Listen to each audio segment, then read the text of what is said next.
Eduardo Guerrero, director de Lantia Intelligence. Un gusto como siempre platicar contigo sobre estos temas de seguridad desde una perspectiva ya más, quiero verla más elevada, no solamente enfocándonos en lo que narrábamos en Tila, en Chiapas, o en León, Guanajuato, en Acapulco, en Guerrero, sino en todo el país, lo que significa esto, Eduardo, después del fin de semana más violento de lo que va el año.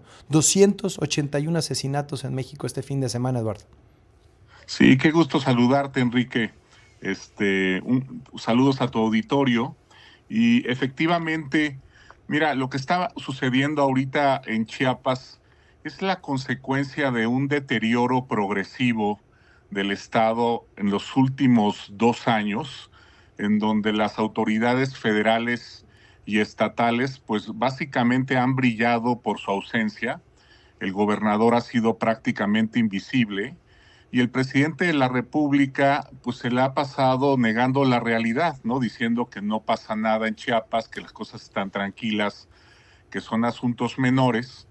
Y ahorita Chiapas está ante un escenario insólito en donde me parece a mí que después de Guerrero, que ya está bajo control criminal, todo el estado salvo Acapulco y Zihuatanejo, me parece que Chiapas es el segundo estado que va a ser engullido, literalmente engullido por el crimen organizado, ¿no? Chiapas es el campo de batalla, pues la guerra más importante es la de Cártel Jalisco contra el Cártel de Sinaloa, pero ya hay un nuevo cártel muy local, muy importante, que es el Cártel de Chiapas y Guatemala. Y lo que acaban de narrar ustedes en el municipio de Tila se debe a organizaciones locales, ¿no? Entonces, realmente es un desastre el Estado. Este gobernador no ha hecho absolutamente nada, se le ha pasado volteando para otra parte, y yo creo que dado el escenario tan catastrófico del Estado, sí es muy importante que el gobernador electo empiece a tomar decisiones aún sin tomar el cargo formalmente, porque claramente el gobernador actual pues no tiene idea, no tiene el ánimo, no tiene el liderazgo para tomar decisiones difíciles pero eficaces que se necesitan para contener la violencia, ¿no? Eduardo, buenas tardes. Te saluda Fernanda Caso. Durante muchos años vimos que el problema de la violencia se encontraba y se concentraba sobre todo en los estados del norte del país. Y parecía de alguna forma que los estados del sur, del sureste, estaban exentos de este tipo de problemáticas. Tenían problemáticas relacionadas con la pobreza, con carencia de servicios. Pero ¿qué fue lo que pasó en los últimos años que transformó estados como Chiapas, que solían ser relativamente pacíficos en términos de crimen organizado, en pues lo que estamos viendo hoy, ya con territorios absolutamente tomados? Así es.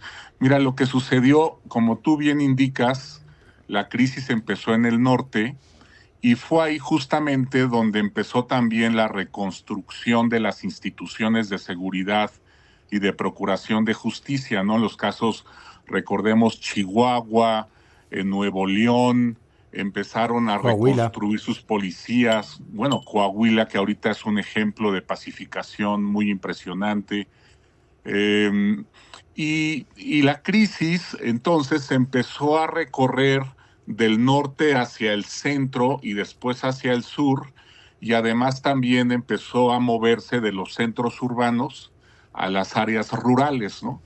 En estados como Chiapas, que tienen tan pocos recursos, que no tienen una clase empresarial pujante, como la de Nuevo León o como la de Chihuahua, porque las clases, digamos, los grupos empresariales también desempeñan un papel importante en esto, como grupos de presión, incluso a veces también para aportar recursos Sí, lo vemos para en la Monterrey, seguridad. ¿no? Que es el mejor Eh, ejemplo.